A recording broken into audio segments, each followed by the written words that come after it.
Secretary, I do want to make sure that I correct the record. I noted in my opening comments that since the last time we were together in a hearing, that there had been 2 medevacs from King Cove, and both of them, and one had been Coast Guard medevac. I stand corrected.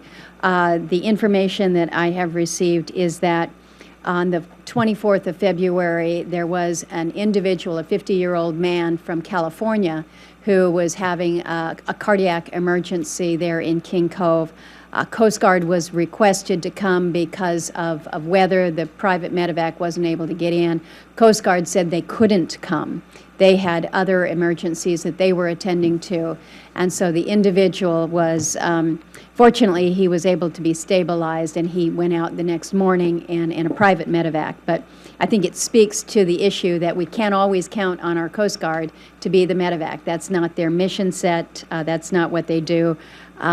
Fortunately, they have been there to help with life-saving efforts in the past. But it speaks again to the need, the very direct need to address the situation in King Cove to provide a life-saving road to folks.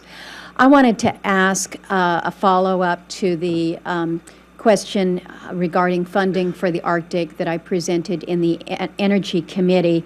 I mentioned to you that under the implementation plan that the administration has for the National Strategy for the Arctic Region, that DOI has oversight or lead for 5 different projects, as well as being designated as a supporting agency.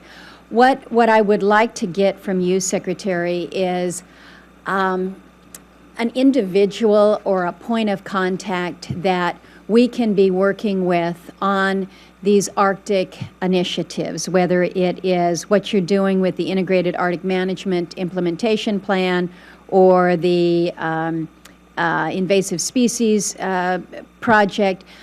What I'm trying to determine, I am moving forward with an Arctic initiative. It's kind of my Arctic week, and you're going to be invited to be part of the Arctic Caucus tomorrow, having an opportunity to speak on the floor about what it is that I think we need to do from a legislative perspective. The administration is obviously moving forward with multiple directives as we advance towards the Arctic Council. But one of my frustrations has been with every agency having a little bit of a piece of it. There's nobody that really has that ownership. So I'm looking for that point person within your department, whether it's all the way up to the top to you, or whether you have a deputy secretary or somebody underneath. I would like to know that we can work with them to determine how we're coming with these benchmarks. So if you can provide me with that, I would appreciate it. Just quickly, because I know you probably got other questions you want to ask. Tommy Bodrow, my chief of staff, who you know, an Alaskan, is my point person Great. On Arctic issues, and you already know Tommy, so I would direct you there. I'd also say that we have detailed a full-time person over to the State Department to coordinate our efforts with theirs, as they're the lead role on the Arctic Council. And across a number of our bureaus, there are investments in the Arctic specific to the 5 areas we're responsible for the Arctic Council, so we're happy to identify each of those for you. But Tommy is probably the easiest focal point for you to work with. I appreciate that, and he's very, very conversant in all these areas. I appreciate that. Let me ask about tribal courts and funding. Last year in the 15 Omnibus Appropriations Bill, we included some language that directed the BIA to work with the Department of Justice to issue a report on the budgetary needs of tribal courts in PL 280 states. I'm very concerned that we get no funding from DOJ within BIA for our PL 280 states, of which Alaska is one. So I brought this issue up with the Assistant Secretary Washburn last Wednesday when we had hearing in Indian Affairs. I wanted to know what's the status of the report, because the report is due in June. And his comment, his words were, "We don't have a report for you yet, and actually the report is not required by law. We understand that it wasn't in the bill, so there's no legal requirement for that report. It surfaced on my radar screen only fairly recently." Well, that concerns me, because when something is included in our annual spending bills, whether it's in the bill or in report language, we we expect that both the letter and the spirit of the law is going to be adhered to. So he knows that this is a big priority. I want you to know that this is a big priority for me, certainly for my state, and really all the PL 280 states. So Mr. Washburn indicated that he was going to work on it, but I need to know that there will be a commitment from the department that there will be a report issued by the June 14 deadline that details these budgetary needs. But we will certainly work with the subcommittee to follow the directions in the explanatory statement. Great. Thank you. I appreciate that. Let me speak a little bit about where we are with Greater Moose's Tooth and the secretarial order on mitigation. You know, I've expressed my frustration on the mitigation requirements that are associated with the GMT permitting process. And we've had discussion. I recognize that mitigation is an important tool, but what I'm concerned about is that we're perhaps moving in this direction of pay to play. And I don't think that's where we should go. I hope that's not where the department is intended to go, but it appears that companies that have deep pockets and pretty considerable investments face some requirements that may be tangentially related, maybe not even related at all, but requirements that could harm their operations as they impose a condition on permits.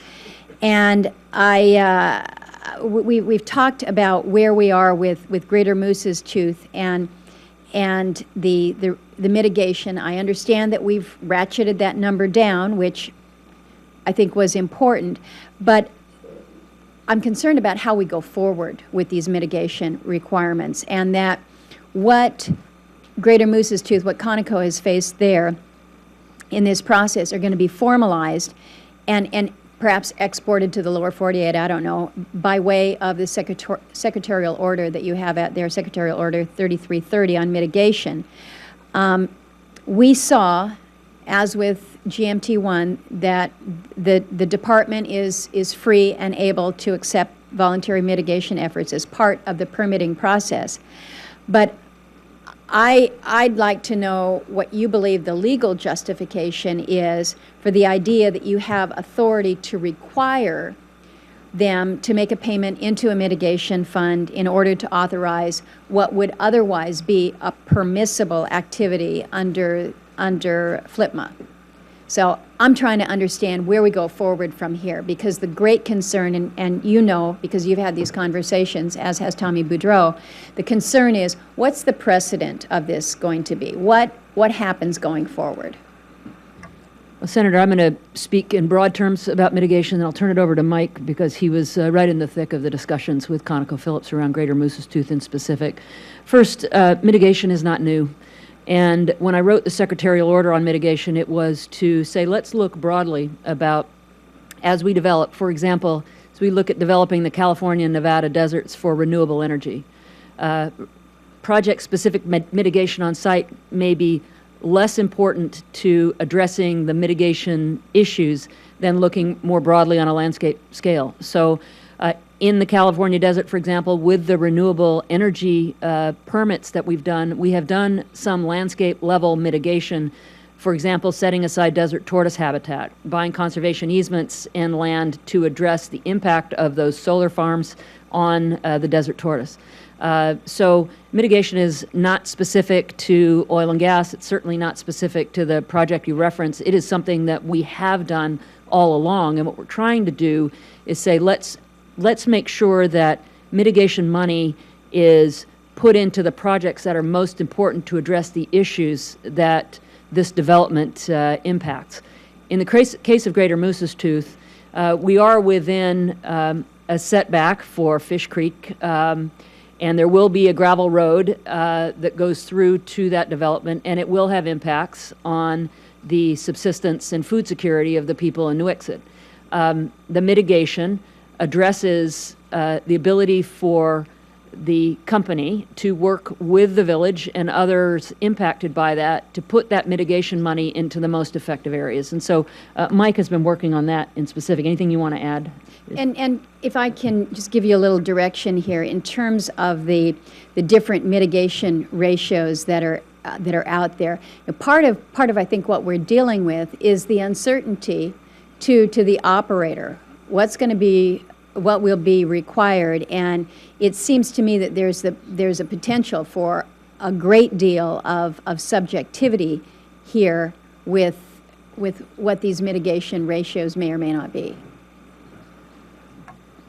I understand the concern, Chairman Murkowski. There's no specific mitigation ratios that were used with respect to Greater Moose's Tooth. I know with respect to core permitting and wetlands impacts, there is a ratio that's applied, and we certainly have looked at that, but there's no ratio that's been specifically applied here. I think what we did with respect to Greater Moose's Tooth was there were impacts overall from the project that were identified, particularly to subsistence resources. Some of those were mitigated with the project itself, and always our goal is to avoid impacts, minimize impacts, and then compensate for the remaining impacts. And that's the approach that we took with respect to Greater Moose's Tooth.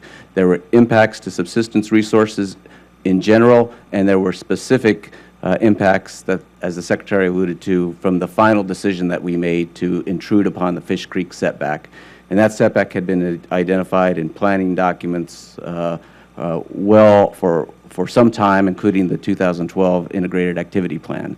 And so really when we went to ConocoPhillips, there was, in our mind, we had an objective, rational basis to request some compensatory mitigation. They took issue with the size of that. We had a discussion and we came to an agreement with ConocoPhillips as to the level of compensatory mitigation and most effectively how to use those dollars to develop a regional mitigation strategy with ConocoPhillips, BLM, and the Alaska Native entities that are affected to put together how to best mitigate those impacts to subsistence resources. I think that's viewed as a good approach, that it's not BLM making decisions unilaterally about how to move forward in that mitigation strategy. So I think we've got a good result, and that strategy will help us facilitate future projects as we move forward. But I want to assure you that the specific mitigation for Greater Moose's Tooth was focused on the impacts that we saw with that development itself. Well, and again, I'll repeat myself here, but the fear, of course, is that rather than creating efficiencies, that what we may have developing here is additional unpredictability, greater, lack of clarity in terms of where you're going with a project that deters investment, that really can derail a project. And so I think what we're trying to do here is to avoid what would be viewed as surprise requirements or requirements that come up at a later point in the process, that you've got a company that has invested millions of dollars into it already, and they're looking at a situation where, because of these requirements that had not been anticipated, or anticipated to the level that perhaps the agency was, that they actually have to revisit that project. And those are exactly those conversations that we were having with ConocoPhillips. They're saying, we've invested millions in this, and are we going to have to pull the plug on this because of where we are? Now, I'm a little more optimistic now, today, where we are with GMT1 than I was a month ago. But I think it's important to state very clearly that the concern and the anxiety up north is, this is GMT1. What is the next project going to hold? What will the precedents be? So we need to know that there is a level of transparency that is fair and equitable. I have long exceeded my time, and I need to turn to my ranking member here.